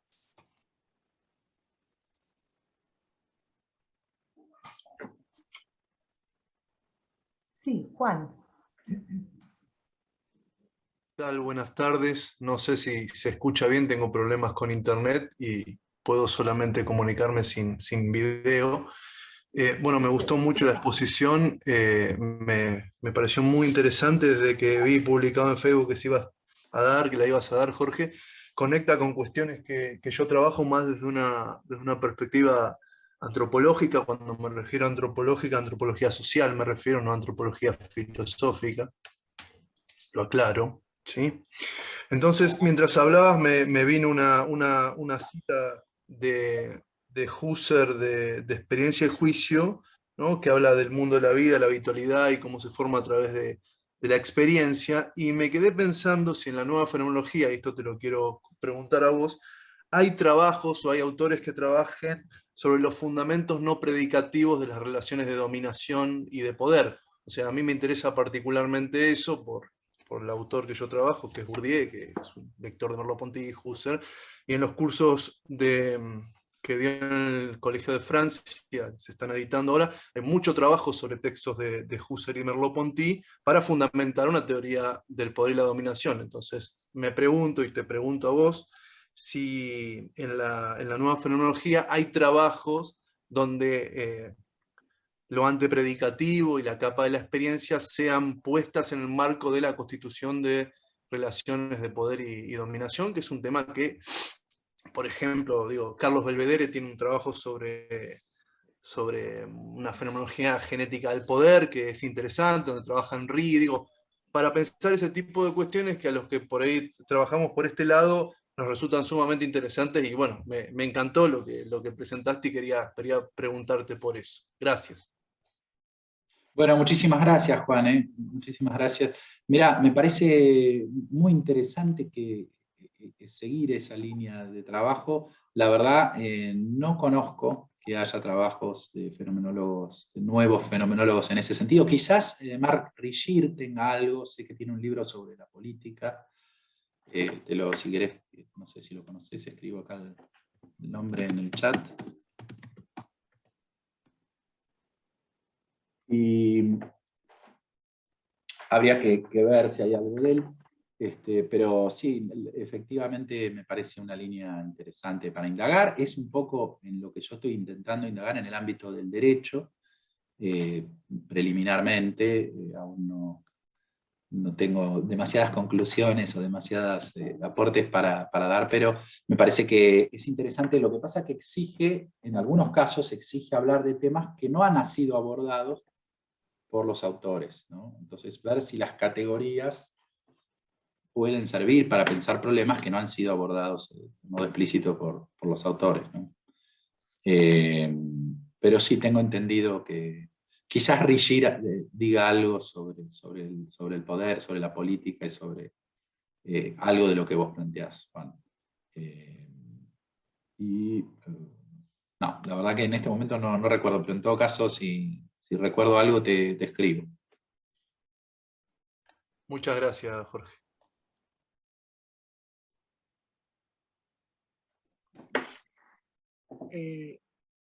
Sí, Laura, Sí. me parece un diálogo riquísimo, ¿no? Es decir, el que se abrió desde diferentes perspectivas, lo cual significa que el tema es muy estimulante de por sí.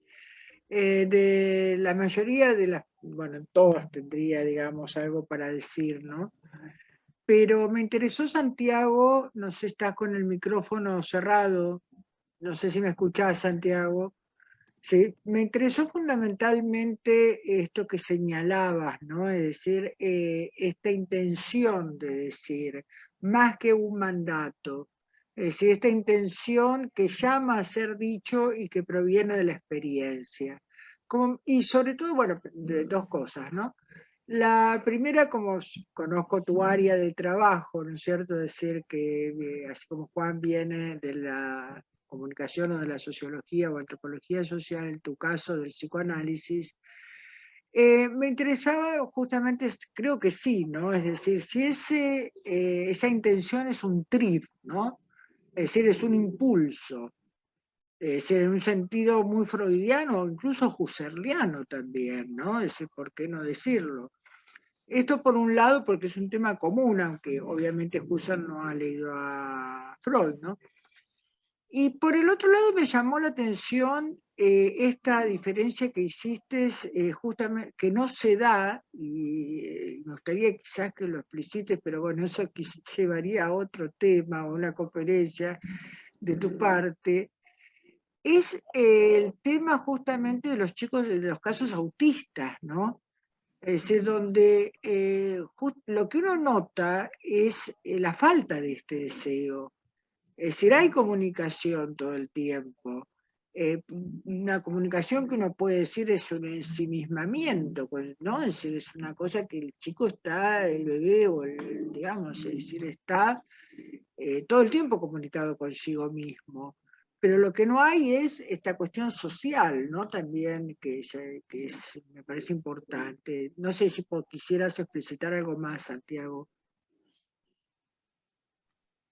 Bueno, en primer lugar, Graciela, bueno, gracias por tu interés. En relación al tema de si es considerable un RIB, esta intención dicente, o si esta intención dicente es una manifestación de ese RIB hacia el lenguaje. En Freud, no. De todos modos, tampoco, digamos, hay momentos en los que Freud utiliza el término con mucha más rigurosidad y acotado a ciertos objetos pulsionales muy puntuales. como son los típicos de las fases libidinales, o sea, oral, anal, fálico. Y hay otros momentos en donde, por ejemplo, llega a hablar del conocimiento como algo pulsionante también. Entonces lo usa con fronteras mucho más permeables. Si lo tomamos en el primer sentido, no. Digamos, porque está mucho más fuertemente articulado al cuerpo, incluso un cuerpo que no deja de tener para Freud ciertos remanentes fisiológicos. Porque también tomado con el cuerpo en un sentido fenomenológico y ampliado, ahí tendríamos que incluirlo, probablemente. Y en el sentido más permeable de Freud, me parece que sí estamos más cerca de un terreno mucho más fenomenológico, más afín para el trabajo interdisciplinario, en donde así como podemos ubicar, por ejemplo, un sentido visual, podemos pensar tal vez en una especie de sentido intersubjetivo cuya manifestación es el lenguaje y esa intención dicente. Y que así como hay niños mudos, el autismo lo podríamos pensar también en ese sentido, como la manifestación, por el contrario, y por la patología, de ciertas estructuras sensitivas que cuando se desanclan de la necesidad de pensar un input fisiológico, como por ejemplo, bueno, la visión que entra por acá, ¿no? el oído que entra por acá, y pensamos los sentidos en una forma ampliada, entonces podríamos tal vez pensarlo como un sentido más, y que por lo tanto también tiene sus patologías respectivas, entre ellas el autismo sería casi como un decálogo de eso. Así que sí, creo que digamos, da para pensarlo y para armar un programa de investigación. Claro, porque estaría dentro de lo que Jorge y lo que se estaba planteando, ¿no? Es decir, de lo inefable, ¿no? No en el sentido que uno dice lo inefable respecto de Dios, sino justamente digamos, diría para... que lo más patológico tal vez que se presenta en el autista es que la experiencia no es inefable, ¿no? Lo cual muestra que la inefabilidad forma parte de las estructuras normales del lenguaje, ¿no? O sea, que todo esté dicho, ¿no? Que se pueda decir. Es como una maravilla eso, ¿no? Claro. Que no haya inefabilidad. Que no haya esa cosa torpe de los nenes por querer decir y que el lenguaje no alcance, ¿no? Gracias. No, es muy interesante realmente.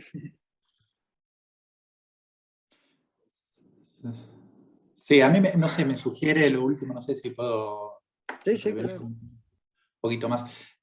Nada, me quedé pensando y lo digo en voz alta, quizás debería reflexionar un poco más antes de decir lo que voy a decir, pero me pregunto lo siguiente, ¿no? Si lo inefable, si el carácter de inefable es justo con el fenómeno, hace justicia al fenómeno. Si algo que permanece no nombrado es algo que es una situación que está buena o no, digamos, ¿no? Con respecto a Dios, bueno, habría que verlo, ¿no? Pero pensemos, por ejemplo, la inefabilidad del rostro, ¿no? O del otro, para Levinas. ¿Eso qué produce en términos concretos? ¿Produce una situación más justa respecto de eso o no? ¿O habría que intentar algún tipo de nombramiento, digamos, ¿no? Ese Claro, permanecer en la indeterminación. Perdona, Jorge, por ese lado pensaba cuando también Santiago recién comentaba, es decir, bueno, lo corporal, ¿no? ¿Qué más, digamos, es el lenguaje del gesto, de la comunicación, que lo corporal mismo? Es decir, el rostro, bueno, Levinas lo dice, es decir, el rostro habla, es decir, cualquier gesto habla. Claro. No, digamos, por supuesto sé que Levinas sí, Ricard también, pero no sé hasta qué punto a veces es un tema específico dentro de la nueva fenomenología, por ejemplo, en el caso de Marión o en el caso de Romano. El tema de la corporalidad. De la habla, no, sí, de la corporalidad, habla y corporalidad. Ok. Bueno, Marión habla de la carne, ¿no? Como uno de esos. Sí, pero ya tiene un peso más, digamos, ontológico, ¿no? Como lo tiene Merleau-Ponty también, ya cuando es la noción de carne. Si no, digamos, si ya la corporalidad vivida, ¿no? Es decir, incluso Henri también lo hace muy bien, por recién señaló Estefano lo de la afectividad, ¿no? Claro, bueno, esa es un poco la crítica de Martín, corregime, de Falk, ¿no? Falk dice que lo que él encuentra en la nueva fenomenología es que hay un tratamiento insuficiente del cuerpo, incluso dice, bueno, ya no habría ni que hablar ni de carne ni de cuerpo, sino de viande, dice, ¿no?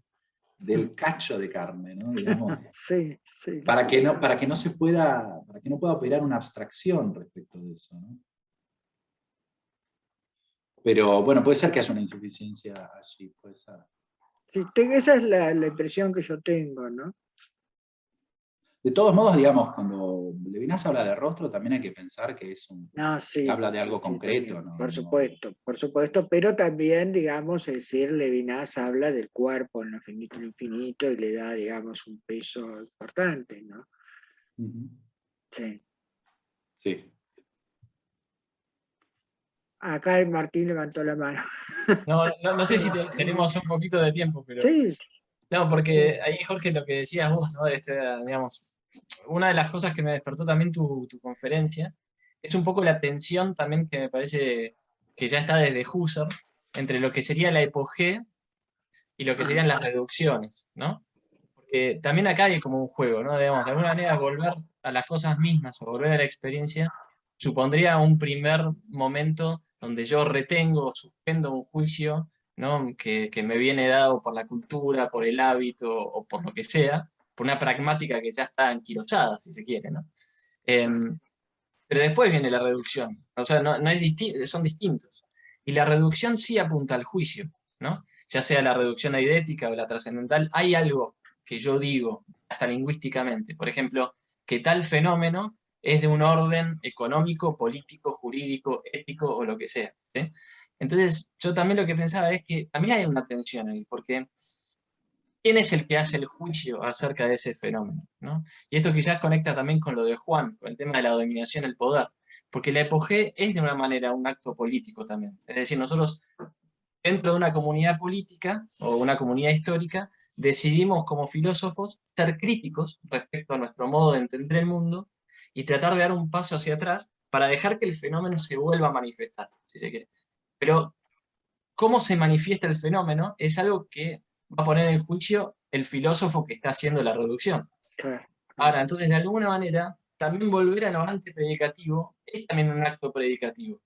En otras palabras, habría una dificultad casi del realismo naif de decir, bueno, la reducción llega a la esencia de las cosas y por lo tanto lo antipredicativo tiene una esencia que es la que yo estoy diciendo ahora, luego de haber hecho esta reducción. ¿Se entiende? O luego de haber hecho este proceso de epogea y reducción. Entonces, me parece que entre el juicio y lo antipredicativo, el juicio del fenómeno, hay una cuestión mucho más dialéctica que meramente la de una mera sucesión de que primero viene lo antipredicativo y eso lleva al habla. Y yo lo puedo decir. Y ya está. ¿No? ¿Se entiende lo que...? Digamos, ahí es donde me parece que es interesante la hermenéutica como crítica de las ideologías. Y ahí juego con un poquito con lo político de Juan, ¿no? Donde hay una dialéctica histórica.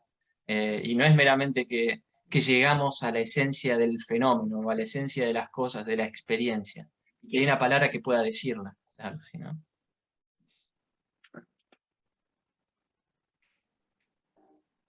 Sí, sí, es interesante lo que señalás. Por supuesto, habría que ver cómo se integra esa dimensión histórico, social, ¿no? En estas propuestas. Sí, y no siempre está tematizada, y ni siquiera está tematizada también la dimensión intersubjetiva a veces, ¿no? Y ese también es un tema, ¿no? Claro, Que sí está en Husserl, pero que no, claro. a veces no termina de aparecer. Incluso cuando se analiza el fenómeno de la plegaria, que uno podría decir, bueno, pero se reza en comunidad o hay una dimensión comunitaria, siempre los análisis parecen ser, por lo menos, no sé, en Marion, lo reconozco, en Lacoste también lo reconozco, son análisis como de un sujeto, de un individuo que reza en soledad, ¿no? Exacto. Pero bueno, Por eso te ponía el tema de lo inefable como constructo. Que a mí me digan, no podés nombrar a Dios. Es un acto lingüístico que hace que lo inefable sea en realidad una manera en que la comunidad reconoce a Dios como trascendente. ¿Se entiende? Digamos, no es una cosa que yo solo descubrí, ¿no? Como sería algo medio más místico, ¿no? Que Dios es lo inefable porque lo toqué, ¿no? Con mi inteligencia, algo medio así como muy helénico. Luminoso, claro. ¿no? Claro, Si no es una pero digamos, ahí hay comunidad, como una, sí, pero hay como una paradoja del lenguaje que es la que Riquet identifica, ¿no? Esa idea de, bueno, el lenguaje no crea los sentidos, perfecto, pero ¿cuál es el sentido antepredicativo? Solo el lenguaje puede decirnos, ¿no? Claro, claro, es esa, No exacto. podemos salir del lenguaje para Exacto. entrar en ese sentido. La cuestión sería, bueno, ver si hay algo anterior. Para mí es interesante la indagación, yo, digamos, en ese sentido, diría que soy levinasiano, en el sentido de que me parece interesante la idea de que no todo sentido es construido lingüísticamente, etcétera, porque cómo respetamos, digamos, en términos de Levinas, esa otredad, si hay algún tipo de imposición, ¿no? Desde afuera al fenómeno, ¿no? Y ahí hay una especie de dimensión ética. Una especie no, digamos, Levinas lo plantea en esos términos y me resulta muy interesante verlo desde ese punto de vista, ¿no? Ahí me parece que hay un asidero del realismo frente al idealismo, si se quiere, para plantear el debate actual. Mejor no nos metemos en eso. No conozco mucho, simplemente digamos de oído y no me convence demasiado, pero bueno, es otro tema, ¿no? Es decir, tendría alguien con más argumentos que yo a hablar. Sí, Matías, antes de darte la palabra, solo quería mencionar en este sentido de la intersubjetividad, cuando pensamos en el planteo de Gadamer del lenguaje, me pregunto a veces si justamente no lo estudiamos demasiado en una suerte de solipsismo, es decir, el lenguaje como lingüisticidad, esa Sprachlichkeit y todo, olvidando un poco, o quizá no poniendo en primer plano la conversación, que es donde Gadamer pone, en realidad, él dice, wir sind im Gespräch. Entonces, a veces me pregunto si cuando desarrollamos esta Sprachlichkeit y Versprachlichung, no, eso, no es que olvidamos, pero no ponemos como suficiente, no enfocamos suficiente, no ponemos suficiente énfasis en la conversación. Solo eso era como una reflexión que siempre vuelve en mi cabeza. Sí, Matías. Bueno, gracias. No, volviendo un poquito a lo que ahí estaban discutiendo Jorge y Martín sobre el tema de la postura individualista, de un modo de Marión en torno a la plegaria y la alabanza, que justamente que le critica eso es Falk. Falk le va a criticar a Marión una mirada completamente individualista del fenómeno del ícono, ¿no? Donde en realidad para Falk ese carácter icónico, que se ve en el ejemplo de el Eikon Adei de Nicolás de Cusa, con el que discuten y debaten y se pelean, digamos, tiene que ver con una mirada comunitaria. Falk sostiene que en ese caso, digamos, en el enigma del Eikon Adei, lo que hay primariamente es una dimensión comunitaria, porque todos los monjes que están viendo ese ícono tienen que hablar entre sí para poder reconocer que son vistos por el ícono. No alcanza con que yo sienta que soy visto, sino que todos tenemos que decir, ah, mira, yo siento que me está viendo, ¿a vos también? Sí, mira, pero estás en otro lugar de la sala, ¿cómo puede ser? Bueno, ahí en ese diálogo es donde se funda esa comunidad. Pero yo no sé si diría que el carácter inefable es una construcción, sino que en realidad me parece que lo que hay ahí es lo inefable como el reconocimiento comunitario, en el caso de Falk, de un exceso constitutivo. No es que esa inefabilidad se construye, sino que es el reconocimiento de un exceso, y si querés la mejor palabra para nombrar ese exceso de sentido que se da en el interior de todo fenómeno. Claro, exacto. O sea, más que decir construcción. Quizás la palabra inefable, la construcción, pero remite a algo que está por más allá, que es también lo que pasa en la tradición que señalaba yo, en el platonismo, donde no es tanto buscar palabras para decir, sino buscar ciertas palabras para reconocer un fenómeno que es excesivo. Es la idea dionisiana de dirigir la vista. Es el mejor modo de dirigir la vista hacia lo que no se puede ver. Pero no es tanto la palabra justita, digamos, ¿no? En ese sentido, me parece que es la palabra inefable nos dice mejor, del mejor modo posible, algo que excede la palabra. y que no es una construcción, sino que es un exceso de sentido, algo más de lo ontológico. Pero bueno, ahí podemos discutir todo, ¿no? Igual entiendo el punto de construcción que dice Martín, que también es cierto, en un nivel es cierto, sí.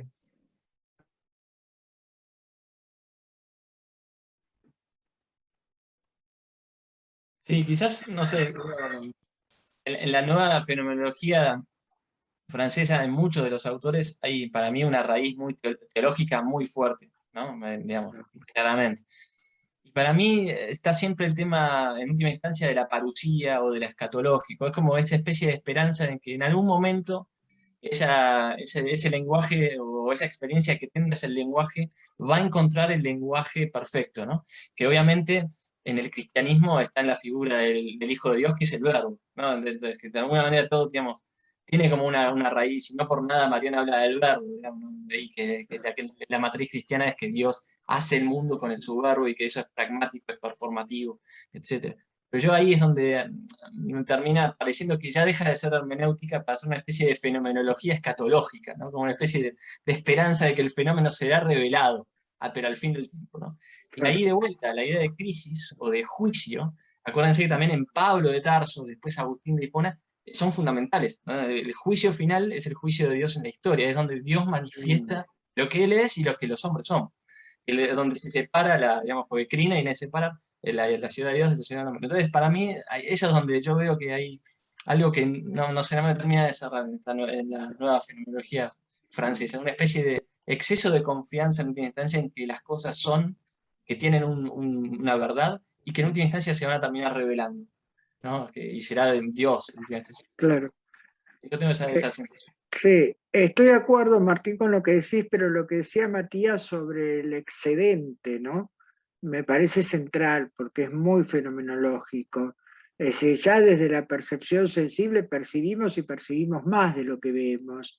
Entonces es como que hay algo implícito, ¿no? Es decir, esa excedencia del fenómeno creo que tiene que ver justamente con lo inefable. Es decir, y si esto me decías, Matías, yo no lo, digamos, no soy especialista, digamos, como Nicolás de Cusa o los autores que vos trabajás, pero me parece, digamos, fundamental, ¿no? Si es que ya también es así. Porque, claro, si no es es un excedente, digamos, no hay otra manera de traducirlo, ¿no? Y que está en la experiencia misma, como decía recién, en la experiencia sensible, en la percepción sensible, ¿no? Sí.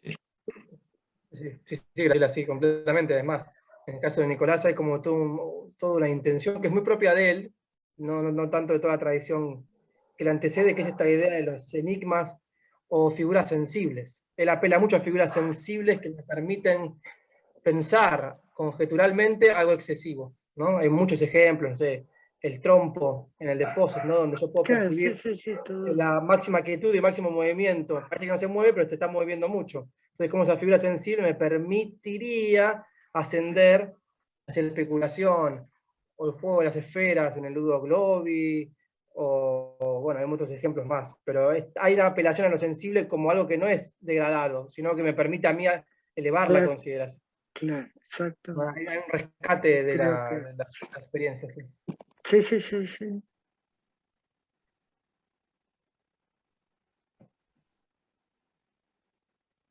Bueno, no sé, Laura, si ya estamos en la hora de cierre.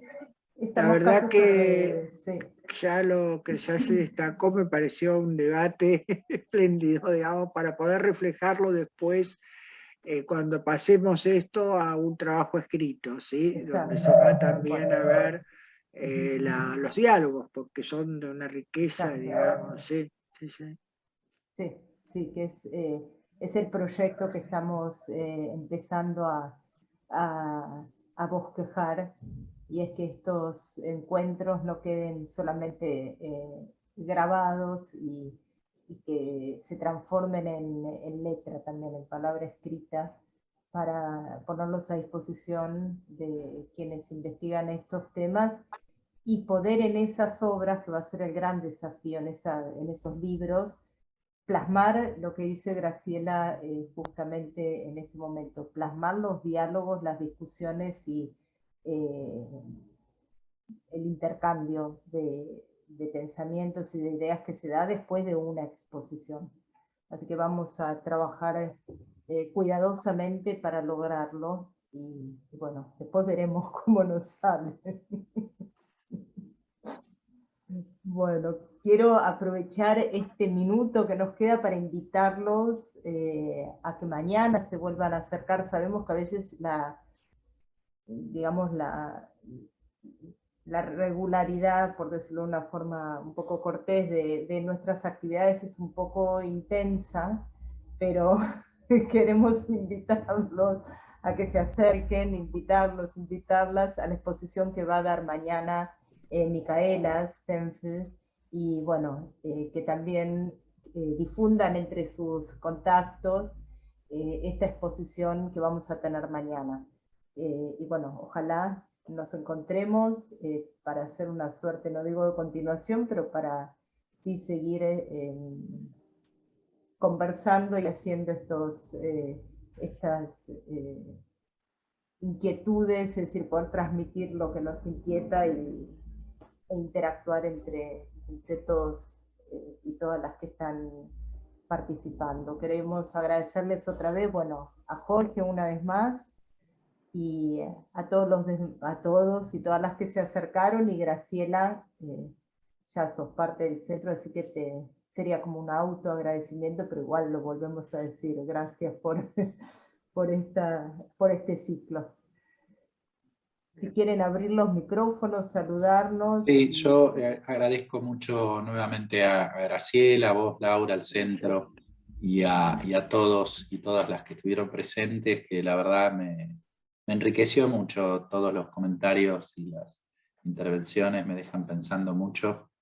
La verdad que me encanta participar de estos encuentros, así que les agradezco mucho. No, gracias a vos, Jorge. Gracias.